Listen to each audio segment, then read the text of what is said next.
नमो ज्ञानेश्वरा नमो ज्ञानेश्वरा निवृत्ती उदारा सोपानदेवा मुक्ताबाई नमो त्रिभुवन पावनी आद्यत्रय जननी देवांची जयांचे केलिया स्मरण होय सकळ विद्यांचे अधिकरण तेचे वंदो श्री चरण श्री गुरूंचे ते नमस्कारोनी आता बंधुरात्मात्मनस्तस्य एनात्मैवात्मना जितः अनात्मनस्तु शत्रुत्वे वर्ते तात्मैव शत्रुवत जैसी ते शुकाचेने अंग भारे नळिका भोवी नली एरी मोहरे तेने उडावे परिण पुरे मनशंका कैवल्य साम्राज्य चक्रवर्ती विश्वमौली ज्ञानोबाराय सकल ब्रह्मनिष्ठ गुरुजनांच्या परमकृपेने श्री भगवती ज्ञानेश्वरीच्या 6व्या अध्यायाचा विचार आपण करत आहोत। 6व्या क्रमांकाच्या श्लोकाला प्रारंभ झालेला आहे। संसार सागरामध्ये आलेल्या जीवाला मनुष्य देहाची प्राप्ती झाल्यानंतर त्याने या संसार सागरामध्ये अधपतनाला न जाता स्वतःचा उद्धार करून घ्यावा। उद्धार शब्दाचा अर्थ आहे संसार सागरातून स्वतःला वर काढावं आणि अधपतनाचा अर्थ आहे मनुष्य देह हे मध्यगती आहे। या देहामध्ये आल्यानंतर ऊर्ध्वगतीलाही जाता येतं आणि पाप केल्यानंतर अधोगतीलाही जाता येतं। ऊर्ध्वगतीला प्राप्त होणं हा उद्धार आहे आणि अधोगतीला प्राप्त होणं हे पतन आहे। उद्धरेदात्मनात्मानं नात्मानमवसादयेत आत्मैव ह्यात्मनो बंधुरात्मैव रिपुरात्मनः। आपणच आपले शत्रू आणि आपणच आपले मित्र आहोत। मग शत्रू आणि मित्रत्वाचा भाव आपल्याविषयी कोण तयार करतं? ज्याचं अंतःकरण विवेक संपन्न आहे, ज्याने शरीर इंद्रिय संघातावर विजय संपादन केला, हे सर्वच्या सर्व समूह स्वतःच्या ताब्यात घेतला, तर त्याचं शरीर त्याचे इंद्रिय त्याचं पारमार्थिक हित करण्याकरता सहाय्य करतात आणि म्हणून त्याचाच आत्मा त्याचा मित्र आहे। या उलट एखाद्याचं शरीर इंद्रिय ताब्यात नसेल तर त्याचं शरीर इंद्रिय हे ताब्यात नसल्यामुळे स्वैराचारात प्रवृत्त झाले की त्याचा घात करतात। या अर्थाने तो स्वतःचा शत्रू आहे। ज्याप्रमाणे शत्रू आपला अनिष्ट करतो तसं आपणच जर आपल्या इंद्रियाला ताब्यात नाही ठेवलं तर ती इंद्रिय आपला घात करतात। म्हणून दुसऱ्या अध्यायामध्ये ज्ञानोबा म्हणतात, मनोने आपुली आपण पया जरी इंद्रिय येते आया तरी अधिक काही धनंजया सार्थक असे। जर आपली इंद्रिय आपल्या ताब्यात आली तर यापेक्षा आणखीन काही सफलता आहे का? काहीच नाही। असं म्हणतात की एका राजाने संपूर्ण जग जिंकलं। जगातले माणसं तो आला की या महाराज असं म्हणायचे। सगळ्या गावात त्याचा सत्कार, राजधानीमध्ये पुरस्कार, आदराने सगळे लोक नमस्कार करायचे। पण घरी आल्यानंतर आई मात्र त्याला एकेरी नावानेच हाक मारायची। आईच्या दृष्टिकोनातून मुलगा कितीही मोठा झाला तरी तो बालकच असतो। गुरुवारी राऊत बाबा सांगत असतात, एखादा मुलगा किती हुशार झाला आणि डॉक्टर जरी झाला, सगळ्या समाजाच्या आरोग्याची तो काळजी करतो, पण जेवायला बसला की आई त्याला सांगते हात धुवून जेवायला बस। तो जगाला सांगत असतो की स्वच्छ राहा, पण आई त्यालाही सांगू शकते का? आईच्या दृष्टिकोनातून तो कितीही मोठा जरी झाला तरी बालकच असतो। त्यामुळे ही व्यक्ती महाराज पदाला समाज दृष्टिकोनातून प्राप्त झाली, पण आई मात्र त्याला एकेरी नावाने हाक मारायची। त्याने एके दिवशी आईला विचारलं, आई सगळं जग मला महाराज म्हणतो, तू का म्हणत नाही? म्हणे जगाला काय कळतं आहे म्हणे, तुझं सगळं मला माहिती आहे लहानपणापासून, जगाला काय कळतं? जग काही म्हणू शकतं, पण तरीसुद्धा तुम्हाला महाराज का म्हणत नाही? आईने त्याची व्याख्या सांगितली, अरे ज्याचं मन ताब्यात आहे त्याला महाराज म्हणतात। सगळं जग तू जिंकला आहे खरं, पण स्वतःच्या मनाला तू अजून जिंकला नाही ना।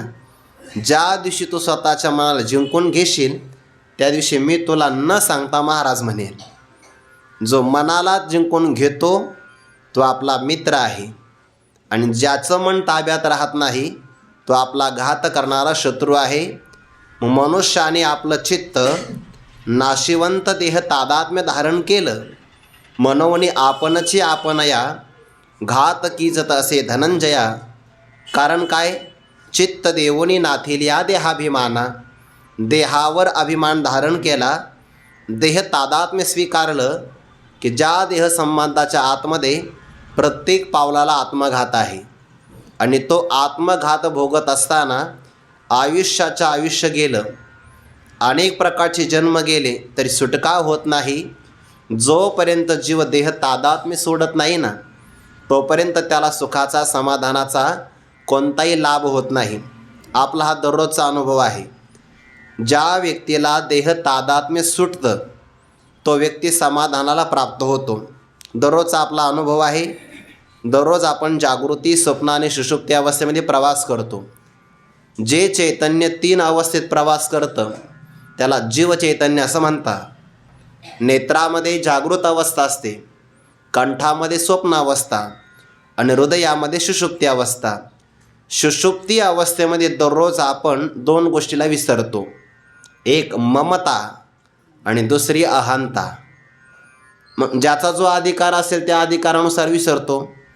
काही जण 6 तास विसरतात, स्वतःच्या देहाला 6 तासापर्यंत झोप घेतात. काही जण 7 तास, काही 8 तास, काहींचा उच्च अधिकार, ते कायमच झोपतात. तो भाग सोडून द्या. पण सुषुप्ती अवस्थेमध्ये जर मनुष्य देहाला विसरला तर तेवढ्या कालावधीमध्ये का होईना त्याला सुख आणि समाधानाची प्राप्ती होते. सामान्य सुषुप्ती अवस्थेमध्ये वृत्ती अज्ञानात लयाला गेलेली आहे, पण अहंकार विसरलेला आहे. नुसती वृत्ती अज्ञानात जरी लयाला गेली, तेवढा वृत्तीचा जरी अहंकाराचा विसर पडला तर सुखाची प्राप्ती आहे. जिवंत आणि जागृत असताना त्याचा देहंकार गेला, तो किती समाधानात राहत असेल. या पद्धतीनं हा विचारोनी अहंकार सांडीजे, मग असतीच वस्तू होईजे. तरी आपली स्वस्ती सहजे आपण केली. 2 दिवसापासून आपण तो विचार करतो आहे. कोश कीटकाप्रमाणे शरीरावर उत्तम ठिकाण म्हणून ज्याने ते राहण्याचं ठिकाण स्वीकारलं, तो कोश कीटकाप्रमाणे आपला वैरी आहे. एखाद्या डोळस पुरुषाला धनप्राप्तीच्या प्रसंगाला आंधळेपणाचा डोळा व्हावा, तसा या जीवाला मनुष्य देहामध्ये आल्यानंतर आत्मप्राप्तीची वेळ आहे. पण शास्त्र आणि गुरु उपदेश करत असतानाही त्यांचा उपदेश स्वीकार करत नाही, हा त्याचा आंधळेपणाचा डोळा आहे. किंवा एखाद्या पुरुषाला भ्रम व्हावा आणि त्या भ्रमामध्ये त्याने मी चोरलो, मी हरवलो असा नसलेला आग्रह अंतकरणामध्ये धारण करावा. काल आपण तो विचार पाहिला. एका मनुष्याला बाजारामध्ये जायचं सांगितलं धर्मपत्नीने. तो म्हणला मी हरवलो. तर तिने पायामध्ये काळ्या रंगाचा धागा बांधला आणि तुम्ही जोपर्यंत धागा आहे तोपर्यंत हरवणार नाही. गर्दीमध्ये गेला, डोंबाऱ्याचा खेळ पाहिला, गारुड्याचा. गर्दी उसळली, धागा तुटला, मी हरवलो असं म्हणू लागला. सगळ्या बाजारामध्ये सर्वात जास्त गर्दी त्याच्याजवळ जमा झाली. जिवंत असताना मी हरवलो ती बातमी धर्मपत्नीपर्यंत गेली. गुरुवारी मारुती बाबा सांगत असतात, त्या धर्मपत्नीला सगळा त्याचा अभ्यास झालेला होता. ती धावतच आली आणि आल्यानंतर अहो काय करता, बाबा सांगत असतात त्याने तिला विचारलं तू नेमकी कोण आहे. अरे म्हणे आपलं लग्न झालेलं आहे ना. कवन एक भ्रमलेपणे मी तो नवे गा चोरलो म्हणे, ऐसा ना तिला छंद अंत करणे घेऊन ठाके. जो म्हणतो मी हरवलो चोरलो, ज्याच्या बाबतीमध्ये भ्रम झाला तो तोच आहे. एरवी होय ते तोचे आहे, परी काय की जे बुद्धी तैसी नोहे. देहामध्ये असताना सुद्धा आपण सगळे सच्चिदानंद स्वरूप आहोत. पण काय करावं, तसा आपल्या बुद्धीचा निश्चय होत नाही. ज्या काळामध्ये आपण स्वतःला देह समजतो त्याही काळात आपण ब्रह्मच असतो. कसं काय? उदाहरण, रज्जूवर आपल्याला सर्प भासतो. आता रज्जू थोडी कठीण वाटते ना, दोरीवर सर्प भासतो. संस्कृत शब्द आहे, दोरीवर आपल्याला सर्प भासतो ना चालता चालता. त्याला पण कारण सांगितलं आहे, मंद अंधकार असावा. जास्त प्रकाश असेल तर दोरी रूपाने कळते. गडद अंधकार असेल तर दोरीवर पाय देऊन पुढं जातो. पण स्पष्ट प्रकाश नाही, गडद अंधकार नाही, मंद अंधकारामध्ये इथं काहीतरी पडलेलं आहे असं सामान्य ज्ञान आहे. पण दोरीचं दोरी रूपाने विशेष ज्ञानाचा अभाव आहे. मग सामान्य ज्ञान, विशेष स्वरूपाचं अज्ञान भ्रमाला कारण असतं. आणि मग ज्याच्या अंतःकरणामध्ये जो संस्कार असेल तसा त्याला भ्रम होतो. ज्याने सर्प पाहिला ना त्याला सर्पाचा भ्रम होतो. आता हल्लीच्या काळात आळंदीतलं वातावरण वेगळं आहे. कुत्रं पाहिलं तरी बिबट्या दिसतोय. अवघड आहे. संस्कार अंतःकरणामध्ये संस्कार होऊन जातात. सर्प पाहिला की त्याला सर्पाचा संस्कार होतो. जर तो माळी असेल तर त्याला त्या दोरीवर पुष्पमाळा दिसते आहे, संस्काराचा भाग आहे. शेतकरी असेल तर जमीन दुबंगलेली आहे. गोराखी असेल तर त्याला काठी पडल्यासारखी वाटते आहे. संस्कार जसा असेल तसा तो भ्रम होतो. पण रज्जू किंवा दोरीवर सर्प जरी भासला तरी विषारी होत नाही. पुष्पमाळा जरी भासली तरी सुगंधित होत नाही. किंबहुना अध्यस्त पदार्थ अधिष्ठानाची कोणत्याही काळामध्ये आपल्या गुणदोषाने लाभहानी करत नाही. ज्या काळामध्ये आपण दोरीवर सर्प भासला असं म्हणत होतो त्याही काळात दोरी दोरीच्याच रूपाने होती. सर्प भासण्याच्या अगोदरही दोरीच आहे. अधिष्ठान ज्ञानाने म्हणजे रज्जू दोरीच्या ज्ञानाने सर्प निवृत्त झाला तरी दोरीच अवशिष्ट राहते. आणि ज्या काळामध्ये आपण सर्पाला पाहतो त्याही काळामध्ये दोरी दोरीच्याच रूपाने असते. सर्प एका कालात आहे, दोन कालात नाही म्हणून मिथ्या आहे. आणि अधिष्ठान असणारी दोरी तिन्ही काळात आहे म्हणून सत्य आहे, व्यावहारिक अंगाने सत्य आहे. म्हणजे हे झालं उदाहरण. दृष्टांतामध्ये देहाच्या उत्पत्तीच्याही पूर्वी दोरी आहे. आपलं सर्पाच्या उत्पत्तीच्या पूर्वी दोरीच आहे. सर्पाचा बाध झाल्यानंतरही दोरीच आहे. आणि सर्प प्रतीतीच्या काळातसुद्धा दोरीच आहे. तसा हा देह उत्पत्तीच्या पूर्वी आपणच आहोत. देहाचा नाश झाला तरी आपण आहोतच. आणि देहाचा आयुष्य असेपर्यंत प्रतीतीचा भास होत असतानासुद्धा आत्मरूपाने आपण आहोतच. ज्या काळामध्ये आपण आपल्याला बद्ध समजतो त्याही काळात आपण मुक्तच आहे. बंधा कालेपी बंधा भावहा. ज्याप्रमाणे दोरीवर सर्पाचा त्रैकालिक अत्यंता भावाचा निश्चय असतो. एखाद्याला विचारला आपण, दोरी दोरी रूपाने कळाली आपल्याला, म्हणे कळाली. मग सर्प कधी होता? उत्पत्तीच्या पूर्वी नव्हता. रज्जूच्या किंवा दोरीच्या ज्ञानानंतर आता राहिला नाही. नाही म्हणे ज्या काळात दिसला त्या काळात होता ना, चांगली हालचाल करत होता. त्याही काळात नव्हता. म्हणजे दोरीवर सर्पाचा 3 कालामध्ये अत्यंत अभाव याला त्रैकालिक अत्यंताभावाचा निश्चय म्हणतात. तसं आपल्या आत्मस्वरूपावर या देहाचा त्रैकालिक अत्यंताभावाचा निश्चय. म्हणून जे स्वरूप प्राप्त करायचं ते कायमचंच प्राप्त आहे. फक्त भ्रमनिवृत्त झाला की प्राप्तीचा प्राप्त असा व्यवहार घडतो. मध्यंतरी भ्रम मानावा लागतो. फक्त तशी बुद्धी कायमची होत नाही. श्रवण केलं की बुद्धी होते, पण मनन केल्याशिवाय ती कायम राहत नाही. म्हणून श्रवण झालं की त्याचं मननही झालं पाहिजे. काल आपण ते धुंदुकारीचं उदाहरण पाहिलं. बाकीचे लोक भागवत कथा ऐकायचे, पण धुंदुकारी ऐकल्यानंतर त्या बांबूमध्ये विराजमान होऊन पुन्हा त्या कथेचं मननही करायचे. 7 दिवसामध्ये 7 गाठी फुटल्या आणि त्यांना एकट्यालाच नेण्याकरता विमान आलं. एकट्यालाच अधिकार आहे हा. एरवी होय ते तोची आहे, परी काय कीची बुद्धी तैसी नोहे. देखा स्वप्नीचीनी घाये की मरे साचे. स्वप्नामध्ये एखाद्याला घाव झाला तो जागृतीमध्ये मृत्यूला प्राप्त होतो का? अर्थात होत नाही.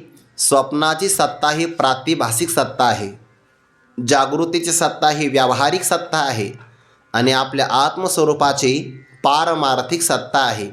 सत्ता म्हणजे अस्तित्व. ज्या अस्तित्वाचा तिन्ही कालामध्ये नाश होत नाही त्याला म्हणतात पारमार्थिक सत्ता.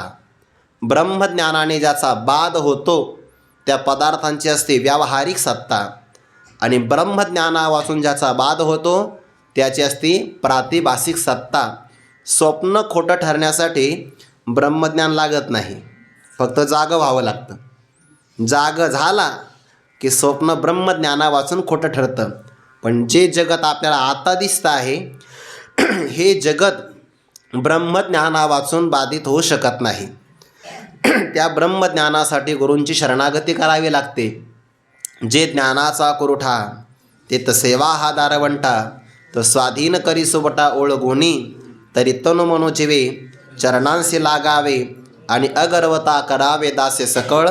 मग अपेक्षिता आपुले तेही सांगतील पुशिले, जेणे अंतःकरण बोधले संकल्पा नये.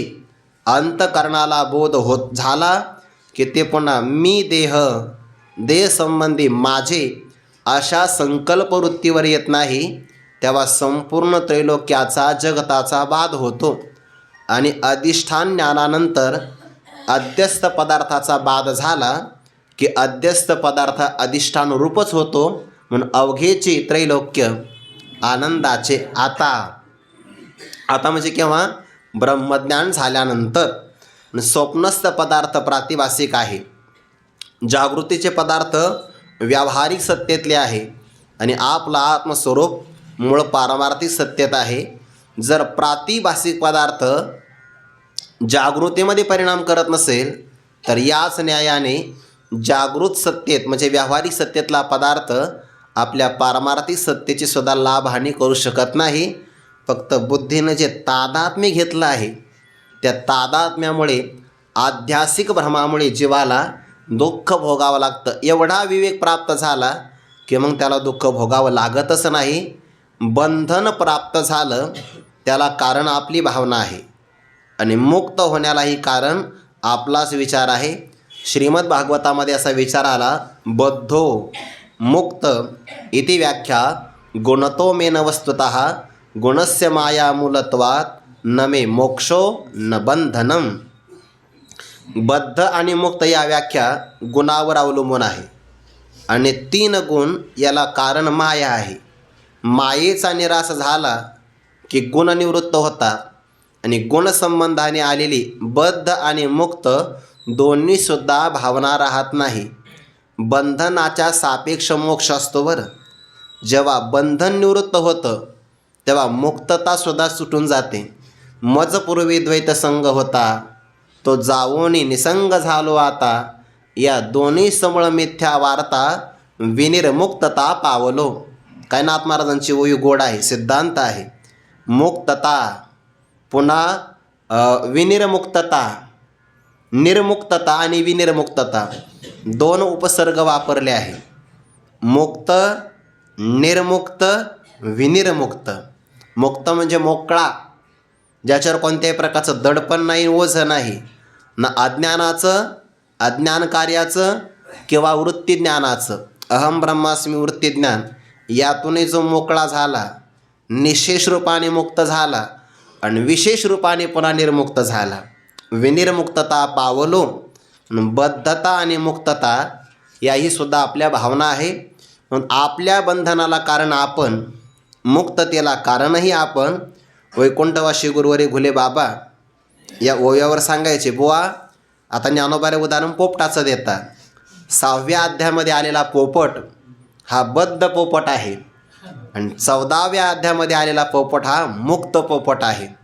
तो मुक्त आहे. 14व्या अध्यायामध्ये येणारा तो चॅप्टर आहे. तो नळीमध्ये अडकून बसत नाही. नळिकेवरून उठिला जैसा शुक शाखे बैसला, तैसा मूळ अहंता ठाकेला तो मी म्हणून.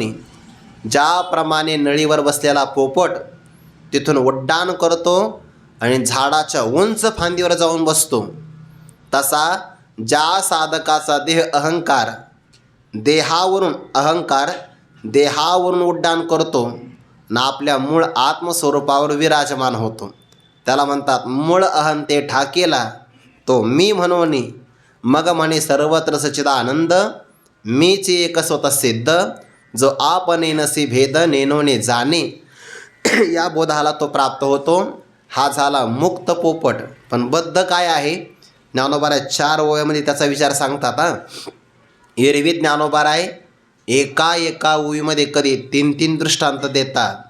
कृतज्ञ उपकार केला का चोरा व्यवहारू दिदला, निसोग स्तविला विसरे जैसा. कृतज्ञ उपकार केला विसरे जैसा, चोरा व्यवहारू दिदला विसरे जैसा, निसुक स्तविला विसरे जैसा. एका ओळीमध्ये 3 दृष्टांत. मग आता 4 ओव्यामध्ये 12 आले पाहिजे का नाही दृष्टांत? ज्ञानोबा आहे 4 ओव्यामध्ये 1 दृष्टांत देतात. 1 दृष्टांत. दृष्टांत देण्याकरता वक्त्याकडे अलौकिक चातुर्य शक्ती असावी लागते, निरीक्षण असावं लागतं. जो मनुष्य व्यवहारामध्ये चालता चालता घडणाऱ्या घटनेपासून काही बोध घेतो ना, त्याला शिक्षण म्हणतात. तो जमा करू शकतो. अवधूतांनी आपल्या जीवनामध्ये 24 गुरु केले. त्या 24 गुरुमध्ये निरीक्षण केलं. निरीक्षण साधकाने संग्रह करू नये. कोणापासून शिकले? मधमाशीपासून. सायंतनम स्वस्तनम वा. आज आपल्याला चांगली मधुकरी मिळाली, सायंकाळी कामी येईल किंवा उद्या कामं येईल आपल्याला, असं म्हणून साधकाने संग्रह करू नये. संग्रह केलं तर त्या मधुमक्षिकेप्रमाणे परिणाम भोगावा लागतो. आणि मग भागवतामध्ये उदाहरण आलं माशा 2 प्रकारच्या. एक ग्रामवाशी म्हणजे गावात राहणारे, ते सहसा पावसाळ्याच्या तोंडावर येते बघा. निंबोळ्या पिकतात ना तेव्हा, किंवा जेव्हा आंब्याचा पिकलेला हंगाम संपून जातो तेव्हा त्यांची संख्या वाढते. आता माशा नाही.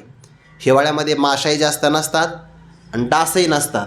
त्यांना थंडी नाही सहन होत, मरतात ते, जास्त नाही. पण उन्हाळ्यात घाण पाणी असेल तर 3 दिवसात डास तयार होतात. आणि आपल्या आळंदीतले डास असे आहे, अपडेट आवाज नाही करत, फक्त चावतात. चावल्यानंतर कळतं की आपल्याला चावून गेला म्हणून, आवाज नाही करत. जुने डास बिचारे सांगायचे मी आलोय, कानाजवळ संगीत करायचे ते. आता नवीन डास तसे नाही, पांढऱ्या रंगाचे असतात, चावतात, त्यांच्या अंगातलं रक्त पण दिसतं आपलं गेलं म्हणून. जाऊ ते, सोडून द्या तो विषय. पण ती गावातली जी माशी आहे ती संग्रह नाही करत. ती अगदी साखरेवर जाऊन बसली की खाऊन टाकते, गोळावर बसली की गोळाचा खडाही खाते ती. पण एक माशी मात्र अशी खात नाही, फक्त गोळा करते. त्याला म्हणतात मधमाशी. हजारो फुलातून मकरंद कण गोळा करते, कंठात ठेवते. आणि मग झाडावर जे आपलं पोळं, त्याच्यात पण विशिष्ट प्रकारचे फ्लॅट असतात बरं, हो बघा तुम्ही. त्याच्यामध्ये पुन्हा एक राणी माशी असते, महत्त्वाची राणी माशी. तिच्या सत्तेवर सगळे काम करतात, बाकीचे फक्त गोळा करतात. त्यांनी ते अंडी घातलेली असतात, राहण्याची घरं वेगळी आणि मध साठवलेला वेगळा, तो कळतो. त्यातही पुन्हा फांदीच्या वरती जो असतो त्याला मध म्हणतात, कांदा म्हणतात काही भागात त्याला. चांगला आहे आता असं म्हणतात. त्याच्यातही प्रकार आहे, आग्या मोहोळ, बरेच प्रकार आहे त्याचे. आता बरेच अनुभव तुम्हाला असतील ना. तिथून बोध घेतला अवधूतांनी की संग्रह केला की मधमाशीप्रमाणे तो संग्रह हातातून जातो. सर्वे क्षयांता निशयाः पतनांता हि समुच्छ्रयाः संयोगा विप्रयोगांता मरणांतम च जीवितम. 4 सूत्र प्रभू रामचंद्रांनी लक्ष्मणजींना सांगितली. जे माणसं संचय करतात त्या संचयाचा क्षय होत असतो. जे माणसं फार वर जातात ते कधी ना कधी खाली कोसळतात. एखाद्या माणसाला फार स्तुती केली आपण, फार स्तुती, वर चढवतात त्याला, वर म्हणतात हरभऱ्या झाडावर चढवतात. असा जास्त वर चढला की कधी ना कधी तो खाली येतोच. संयोग झाला की त्याचा वियोग ठरलेलाच आहे. आता 7 वाजता आपला संयोग आहे, 8 वाजता वियोग होणार आहे. आणि जे माणसं जिवंत राहतात मरणातला शेवट आहे. मरणांतम च जीवितम. संग्रह साधकाने करू नये. करूच नाही का? संग्रहाला परवानगी दिली. साधकाकडे चरण पादुका असाव्यात, दंडकमंडलू असावा, कंथा असावी, 2 प्रकारची त्याच्याकडे वस्त्र असावे, 2 संग्रह असावा, त्यापेक्षा जास्त नसावा. असा विचार सांगितला. निरीक्षण शक्तीतून आपल्याला शिकता येतं. आणि ती दृष्टांताची योजना आहे. काय ज्ञानोबाऱ्यांचं वय आहे, आपण वयाचं गणित लावू नये. ज्ञानोबाऱ्यांना वयाचं गणित लावू नये, कारण का बाळपणीच सर्वज्ञता. आता हे बाळपणीचं सर्वज्ञता वरितयात हे जे वर्णन आहे ना, ते योग भ्रष्टाचं आहे बरं. तैसे दशेची वाट न पाहता वयसीची या गावा न येता बाळपणीचं सर्वज्ञता वरितयात हे वर्णन योगभ्रष्ट पुरुषाचं, युंजान योगी पुरुषाचं आहे. ज्ञानोबारा युक्तयुगी योगी कोटीतले महात्मे आहे. त्याच्यामुळं ते चालते ज्ञानाचे बिंब, मूर्तिमंत ज्ञान, कैवल्याचा पुतळा, प्रगटला भूतळा, चैतन्याचा जिव्हाळा ज्ञानोबा माझा, आणि ते ज्ञानोबा आहे काय अपूर्व निरीक्षण शक्ती अफाट, ज्या दृष्टांताची आपण कधी योजनाही करू शकत नाही. चालता चालता आपल्याला निसर्गातल्या घटना दिसतात, पण त्यातून बोध घ्यावा किंवा त्याची योजना करावी ते आपल्याला सुचत नाही. मग काय ज्ञानोबांची शक्ती बघा. आता उदाहरण दिलं आहे पोपटाचं. बाजारामध्ये पोपटाला किंमत असते का? गोड बोलतो म्हणून. जो गोड बोलतो ना त्याला किंमत असते बघा. बाजारात बघा तुम्ही, पोपटाला किंमत आहे. ते पारधी पोपटाला पकडतात. आणि दुसरा भाव आहे पोपटाला जे शिकविलं जातं की नाही तेच तो बोलतो. अहो पुंसा आपणची पडवीजे, पडे तरी माथा तुकीजे, काकर विलेने चोजे नरिजे बाळका माय. ते पोपटाला शिकवल्यानंतर पोपट बोलतो बघा. अगदी ओळसुद्धा चुकू देत नाही पोपट. पान तर मागं पुढं होतच नाही, पण त्या वहीतली ओळसुद्धा चुकू देत नाही. असे विद्यार्थी पोपट नाही झाले पाहिजे बरं. संप्रदायाकरता हे चांगलं नाही आहे. असं कधी घडेल का बरं? 6 महिन्यात कीर्तनकार तयार होईल. किती म्हणजे अधपतनाची गोष्ट आहे. कौतुकाने सेवा म्हणून एखाद्याने एखादं कीर्तन केलं तर ठीक आहे, पण जर त्या पाठीमागे धनाची, सन्मानाची, मानाची अपेक्षा असेल तर उच्च असणारं पारमार्थिक साधन कीर्तन किती कनिष्ठ ध्येयाकरता आपण वापरतो त्याचा विचार केला पाहिजे. आणि काय होणार आहे? एका अभ्यासू व्यक्तीचं नुकसान आहे बालकीर्तनकार तयार होणं म्हणजे. भविष्य काळातला एखादा अभ्यासू विद्यार्थी गमावणं आहे. आणि समाजाचं काही नसतं, समाजाला फक्त मनोरंजनाची अपेक्षा असते. मग बालकीर्तनाला काय आणि वृद्ध कीर्तनाला काय, त्यांना समाजाला काय घेणं आहे. पण ते करणाऱ्या व्यक्तीला हे कळालं पाहिजे की आपण विद्यार्थ्याला काय देतो आहे. सोडून त्याविषयी पोपट नाही झाला पाहिजे विद्यार्थ्याचा, म्हणून थोडंसं बोललो आहे.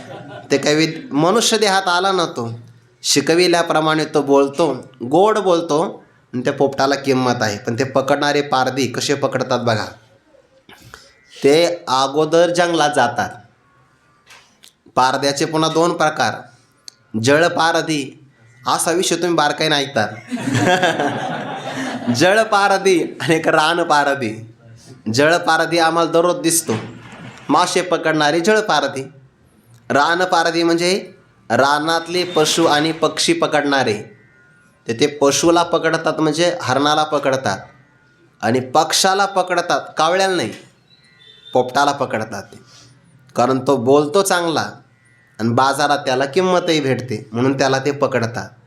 मग आता ते पकडण्यासाठी 2 झाडाला दोरी बांधतात, आणि दोरीच्या वरती अशी पोकळ नळी असते ना, त्या नळीला गोवतात. म्हणजे नळीवर आहे, त्याच्या आतमध्ये दोरी आहे, आणि ती ताणून 2 झाडाला खांबाला बांधतात. आणि पोपटाला जे आवडतं अशा फळाची फोड त्याच्यावर ठेवतात. पोपटाला जास्त आवडतो पेरू, डाळिंबाचे दाणे पण त्याला आवडतात, पण जास्त करून त्याला पेरू आवडतो. आणि आंब्याच्या कालावधीमध्ये आंबाही आवडतो, पण त्यातल्या त्यात पेरू जास्त आवडतो असं म्हणतात. आणि जे मनुष्याला जास्त आवडतं ते त्याच्या बंधनाला कारण ठरत असतं. मग कोणताही पदार्थ, कोणतीही व्यक्ती आपल्याला आवडली की समजून घ्यावं ते आपल्याला बांधून टाकणार आहे. ते कधी ना कधी आपल्या बंधनाला कारण ठरणार आहे. म्हणजे अगदी थोडंसं गुरुवारी मारुती बाबा सांगत असतात एक उदाहरण. म्हातारा होता, मुलाने ऐकलं नाही, मुलीने ऐकलं नाही, सुनाने ऐकलं नाही, राग आला त्याला. आत्ताच्या आत्ता घरातून जातो म्हणे बाहेर. समजलं का म्हणे, मला पेन्शन आहे, कोणावर अवलंबून आहे, निघाला ना. म्हातारी म्हणे, अहो माझ्याकडं बघून तुझं तर तोंड पाडणार नाही म्हणे. निघाला म्हणे, संन्यासच घेतो आता. रागवला बघा. मुलंही वैतागले होते, सोनाही वैतागल्या. म्हणजे सोना म्हणे जाऊ द्या म्हणे, कटकट जाईल. मुलं म्हणे दररोजच आहे यांचं, जाऊ दे, एकदा गेले तर आपण आनंदाने राहू. म्हातारी चॅप्टर होती. ते म्हणाले, अरे म्हातारा नुसता जात नाही, पेन्शन घेऊन चालला आहे. म्हातारी घराच्या बाहेर म्हातारा पाडला. म्हातारा म्हणे, एक काम करा, जायचं ना तुम्हाला, माझ्याकडं बघू नका, मुलांकडं बघू नका, सोनेकडं बघू नका, पण माझी, म्हातारी म्हणते माझी, हे लहान लहान वयाचे नातू बघा ना, नातू, माझा नातू तर बघा. म्हातारा म्हणतो, तुझाच नातू आहे का, माझा नाही का, आला माग. ज्याच्यावर प्रेम असतं ते बांधून टाकत असतं. प्रिय पदार्थ मनुष्याला बंधनाला कारण नसतो. उदाहरण आहे ते. त्या पोपटाला पेरू आवडतो. ज्ञानोबा म्हणतात असं आकाशामध्ये मुक्त संचार करणारा पोपट आहे, मुक्त संचार करणारा. सगळं आकाश त्याच्या मालकीचं आहे. पण जेव्हा त्याने आकाशातून पेरू पाहिला आणि आला ना, बसला नळीवर. आता नळी पोकळ आहे, आत दोरी आहे, आणि तो विराजमान झाल्याबरोबर जैसी ते शुकाचेनी अंग भारे. आता 4 ओव्या एकत्र वाचत नाही बरं, तुम्ही लक्षात घ्या. फक्त या 4 ओव्यामध्ये दृष्टांत आहे 79 क्रमांकापर्यंत. आता सरळ सरळ आपण ओव्याचा भाव घेऊ, नाहीतर वाचतो तुमच्या पाठ होऊन जाते. जैसी ते शुकाचेनी अंग भारे, नळिका भोविन्नली एरी मोहरे. तरी तेने उडावे परिन पुरे मनशंका. वायाची मानपिळी अटवे ही आवडी. टेटांतु नळी धरुणी ठाके, म्हणे बांधला मी फोडा. ऐसिया भावनीची आपडे खोडा, की मोकळ्या पायांचा चवडा गोवी अधिके. ऐसा काजे विना तुडाला, तो सांगपा काय आणिके बांधला. मग न सोडीच जरी नेला तो ढोणी अर्धा. 4 ओव्यामध्ये दृष्टांत आहे ज्ञानोबाऱ्यांचा. पण दृष्टांत सिद्धांतामध्ये विसरू नका बरं. सिद्धांत काय आहे? आपल्या बंधनाला कारण आपणच आहोत आणि आपल्या मुक्ततेला कारणसुद्धा आपणच. मन करारे प्रसन्न, सर्व सिद्धीचे कारण मोक्ष अथवा बंधन, सुख समाधान इच्छा ते, हे सांगायचं यातून. उदाहरण दिलं आहे पोपटाचं. आकाशामध्ये मुक्त संचार करणारा आणि त्याला फळाची लालसा असल्यामुळे तो आकाशातून झेप घेऊन जातो बघ. उत्प्लवना सरिसा, पक्षी फळाशी झोंबे जायचा. तो फळावर येऊन विराजमान होतो आणि विराजमान झाला की ती नळी आडवी असते. आडव्या नळीवर तो बसला की त्याच्या वजनाने ती नळी फिरते. ज्ञानोबाला तेच म्हणतात, जैसी ते नाम ते नलिका, सर्वनाम आहे ना ते. शुकाचेनी अंग भारे, शुक म्हणजे पोपट आणि अंग भारे म्हणजे अंगाचं वजन. त्या शुकाच्या षष्टीवर शुकाचेनी अंग भारे म्हणजे पोपटाच्या अंगाच्या वजनाने नळिका म्हणजे ती नळी. एरी मोहरे, एरी म्हणजे दुसरीकडं, मोहरे म्हणजे बाजूला, दुसऱ्या बाजूला ती असणारी नळी किंवा दुसऱ्या मार्गाकडे. भोवीन नली, ते फिरले जाते. म्हणजे जे नळी आडवी असते ती आडवीच राहते. फक्त पोपट विराजमान होण्याच्या अगोदर जी बाजू असते ती बाजू खाली जाते आणि जो खालचा भाग आहे नळीचा तो वरती येतो. आणि मग जसं एखाद्या कोरड्या विहिरीमध्ये आपण डोकावून पाहिलं की जशी आपल्याला भीती वाटते ना, तसं तो उलट झालेला जो पोपट असतो तो आकाशाकडे पाहतो आणि त्याला मग ते अथांग असणारा खोल भाग दिसतो आणि त्याला असं वाटतं आपण जर या नळीला सोडलं तर जसं आपण कोरड्या विहिरीत खाली पडू शकतो ना, तसं त्याला असं वाटतं आपण वरती पडू शकतो.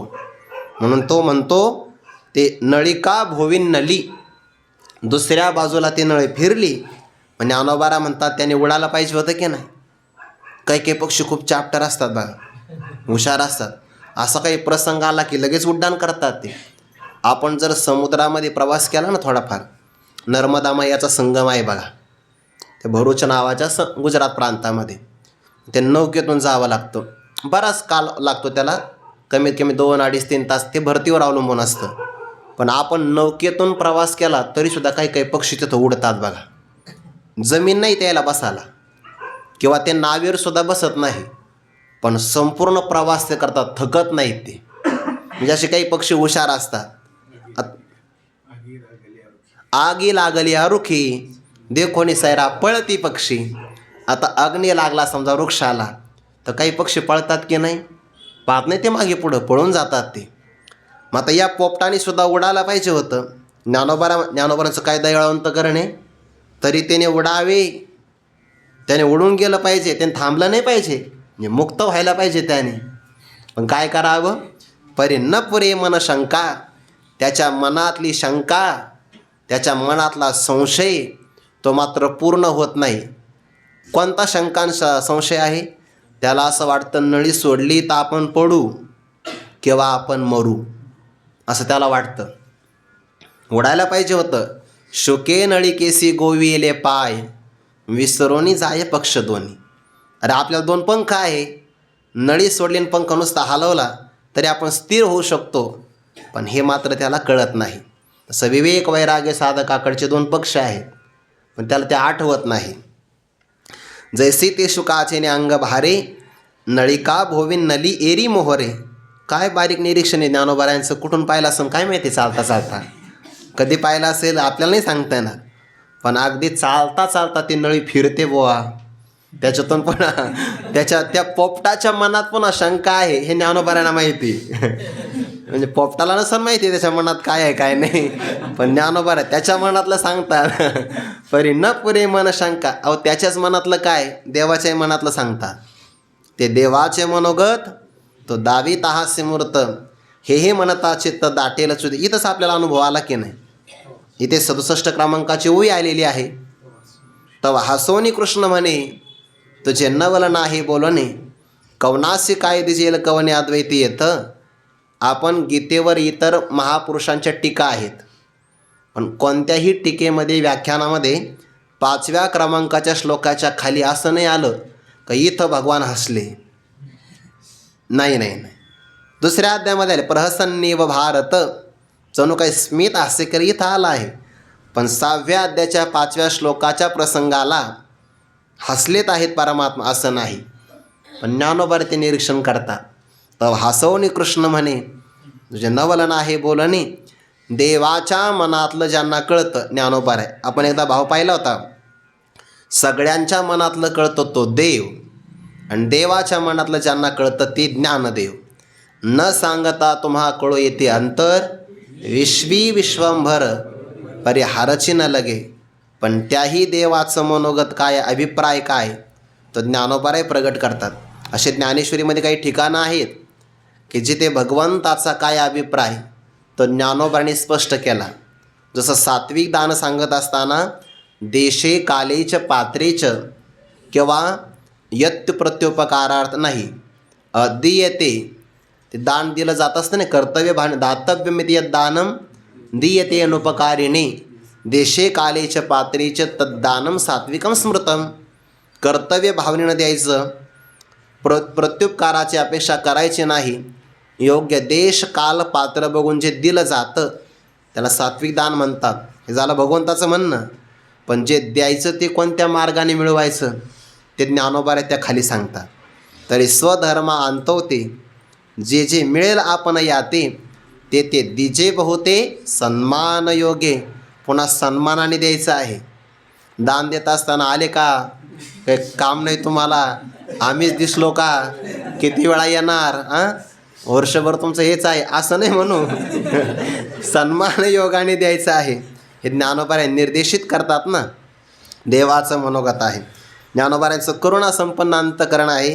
त्या पोपटाने उडून गेलं पाहिजे होतं, त्याने उडावे, पण काय करावं, परिण पुरे मन शंका. मग तो काय करतो, वायाची मान पिळी, आपली जी मान आहे ना व्यर्थ उजव्या डाव्या बाजूला फिरवीत राहतो.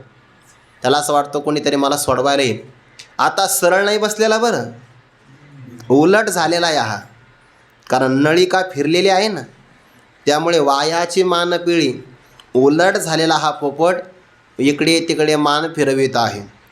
अटवे ही आवळी, ते जो पारधी आहे ना या पोपटाला पकडण्यासाठी गेला त्याला सुद्धा एवढं कळणार नाही. जो जो दररोजच पोपटाला पकडतोय त्याला सुद्धा एवढं कळणार नाही की पोपटाच्या मनात काय चालू आहे. किंवा ज्ञानोबारांनी त्या वर्णन केलं आहे बघा, पाशिके पोती वागोरा, सोनी ससानीची काठी खोचरा, घेऊनी निगती डोंगरा पारधी जैसे.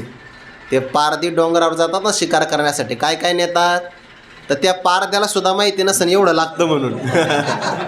काय काय लागतं, पाशिके, काही काही पाश लागतात, शिकार आणण्यासाठी पोतं लागतं, वाघूर म्हणजे जाळं लागतं, पक्षी पकडण्यासाठी ससाने लागतात, आणि एखादा पशु पकडण्यासाठी कुत्रं लागतं, काही चिकटण्या लागतात, आणि अनुकुचीदार भाले लागतात.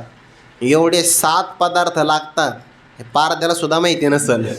पाशिके पोती वाघोरा, सोनी ससानीची काठी खोचरा, घेऊनी निगती डोंगरा पारधी जैसे. तसं पोपट पकडणारा जो पारधी आहे त्यालासुद्धा पोपटाच्या मनात काय चालू आहे हे नाही सांगता येणार, ज्ञानोबाऱ्या सांगतात. अलौकिक शक्ती ज्ञानोबाऱ्यांची. वायाची मान पिळी व्यर्थच इकडं तिकडं मान फिरवितो, अटवे हिये आवळी. हिये म्हणजे छाती आणि अटवे म्हणजे काय, संकोचित झालेली, कारण तो घाबरलेला आहे, त्याची छाती संकोचित झालेली आहे. आणि संकोचलेल्या आपल्या छातीनं हिये आवळी, तो आपल्या छातीच्या द्वारे त्या नळीला आवळण्याचा प्रयत्न करतो. बघा बरं, आता ही नळी समजा, या नळीमध्ये पोपट असा उलट झालेला आहे, तो मान फिरवितो आणि मानेच्या खाली आणि पायाच्या वर त्याची छाती आहे, त्या छातीनं त्या नळीला धरतो आहे आणि ती नळी हालतीनं उलट झालेला आहे, पकडण्याचा प्रयत्न करतो.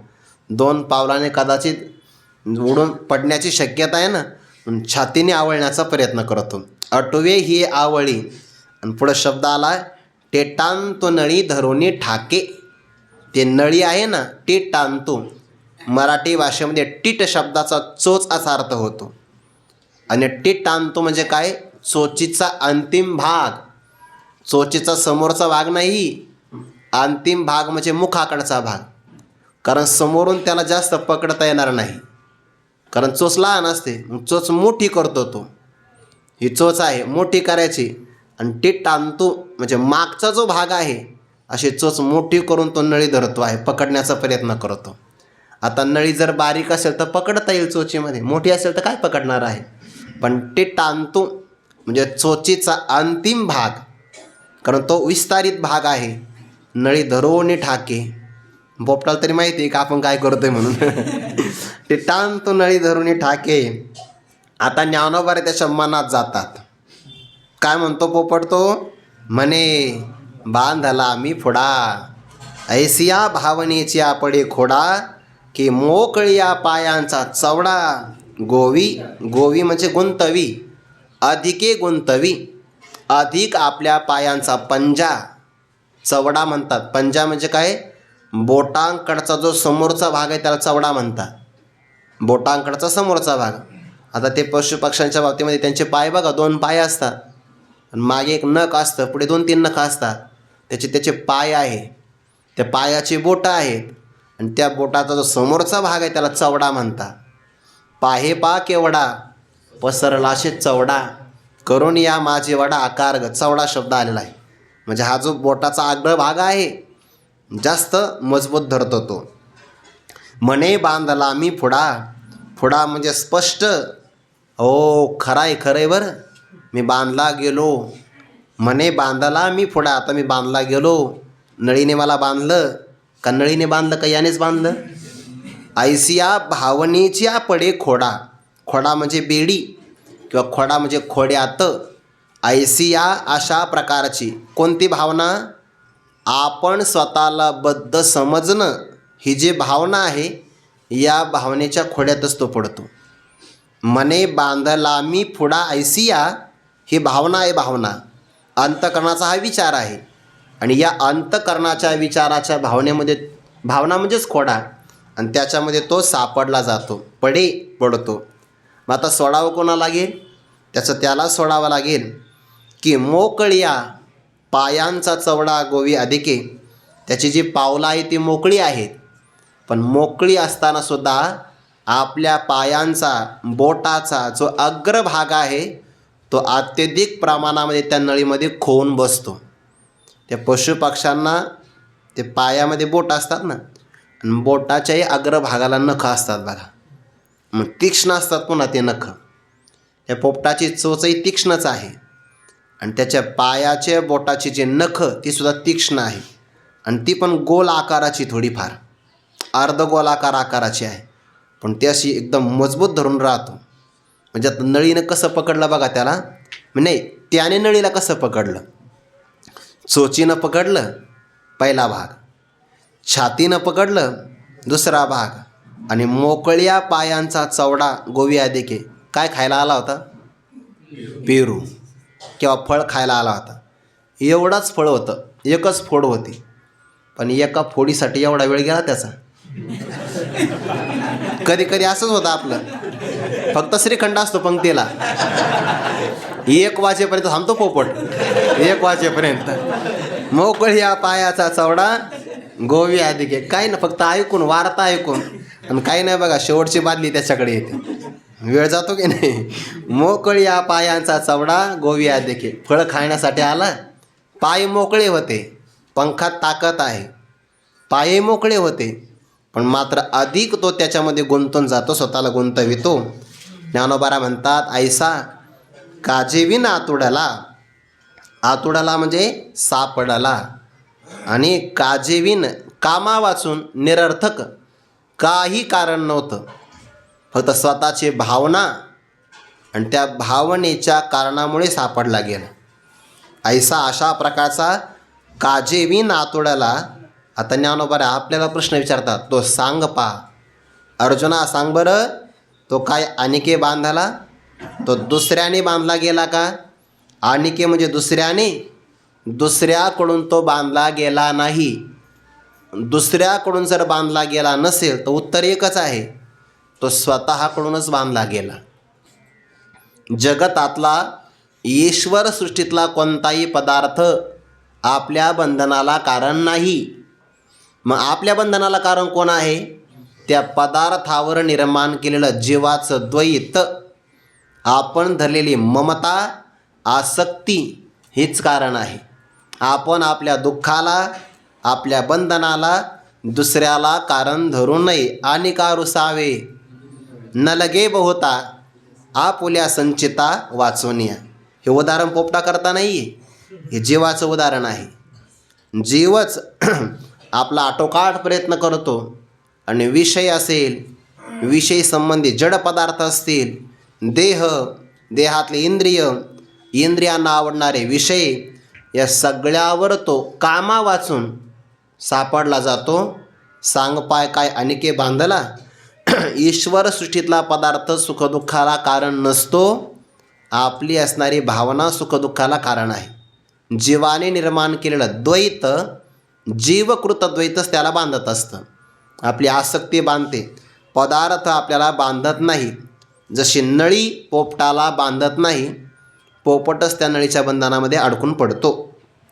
तो सांग पा काय अनिके बांधला, मग न सोडीच जरी नेला तोडोनी अर्धा. ज्ञानोबा म्हणतात, मग पारधी येतो.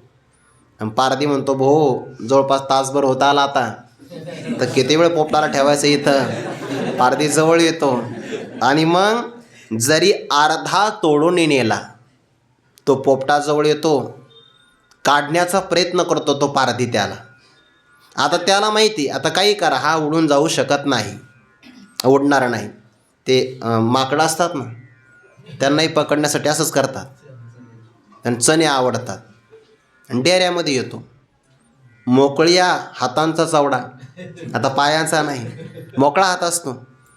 चणे खाण्याकरता डेऱ्यामध्ये टाकतो, पण जे मोठी होते की नाही, निघतच नाही डेऱ्यातून. आणि तो डेऱ्याने मला पकडलं. अरे डेरा कशाला पकडेल? डेरा नाही पकडत. तसाच आहे हा. तो पारधी जवळ येतो, आल्यानंतर त्याच्या पायाला सोडण्याचा प्रयत्न करतो, नाही सोडत. घट्ट मिठी देतो, चोच बाहेर काढण्याचा प्रयत्न करतो नळीतून, नळीला धरलेली आहे, सोडतच नाही हा.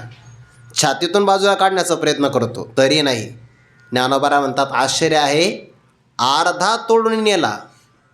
जर तो पोपट अर्धा कापून नेला, अर्धा म्हणजे काय, पाय राहू दिले तसेच, कारण पाय सोडतच नाही हा, चोचीपासूनही तसाच ठेवला, असा अर्धा जरी कापून नेला, तोडून नेला, तोडोनी न सोडीच नळीला सोडत नाही.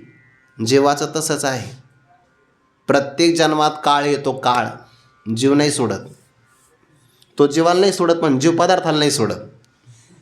पण तो काळ त्याला अर्ध्यातूनच, काही माणसं म्हणतात ना, ते अर्ध्यातूनच संसार सोडून गेले.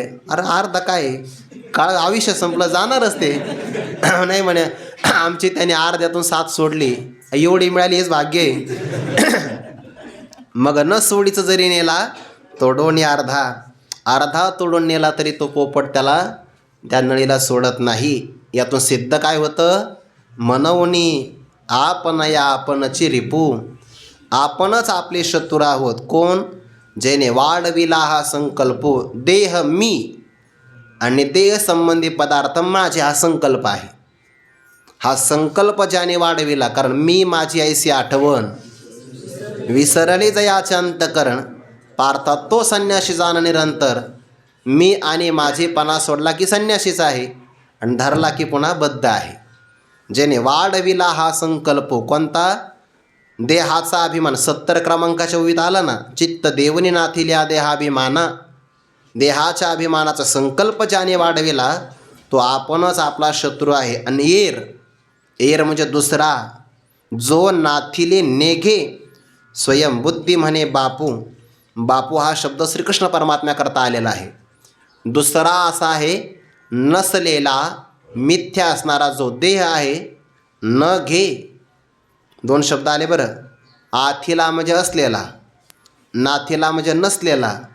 नसलेला मिथ्या देह, त्या देहाचा अहंकार जो घेत नाही, जो नाथिले नेगे, तो स्वयंबुद्धी. स्वयंबुद्धी म्हणजे मी स्वयं आत्माच आहे असा आत्मानुभवी जो पुरुष आहे, तो पुरुष मात्र स्वतःचा मित्र आहे. ज्याने संकल्प वाढविला तो आपलाच शत्रू आहे. आणि दुसरा नसलेल्या देहाचा तादात्म्य जो घेत नाही असा आत्मानुभवी पुरुष आहे, तो यातून मुक्त होतो. आता एक गंमत आहे, 70 क्रमांकाच्या ओळीमध्ये पद थोडे मागे आहेत आणि ही ओळी सारखीच आहे बघा. म्हणवणी आपणची आपणया, तिथं असं आहे. आणि या ओळीमध्ये म्हणवणी आपणया आपणची रिपू, एवढा थोडासा फरक आहे, लक्षात आला म्हणून सहज सांगितला. म्हणवणी आपणया आपणची रिपू, जेने वाढविला हा संकल्प एर स्वयंबुद्धी. ज्याला स्वतःच्या स्वरूपाचं अगदी प्रत्यक्ष अपरोक्ष आत्मत्वाने ब्रह्मरूपाचं ज्ञान झालं, तो आहे स्वयंबुद्धी. आणि तो मुक्त आहे, कारण का? नसलेल्या पदार्थाचा तो तादात्म्यच घेत नाही असा आत्मानुभव पुरुष मुक्त आणि तो स्वतःचा मित्र. अशा प्रकारे भगवंताने ज्ञानोबाने यावर स्पष्टीकरण केलं. आता पुढच्या श्लोकाचं चिंतन आहे ते आपण पुढे पाहू. पुंडलिक वरदारी विठ्ठल श्री ज्ञानदेव तुकाराम मौली ज्ञानेश्वर महाराज की जय. जगद्गुरु तुकाराम महाराज की जय. सद्गुरु जोग महाराज की जय.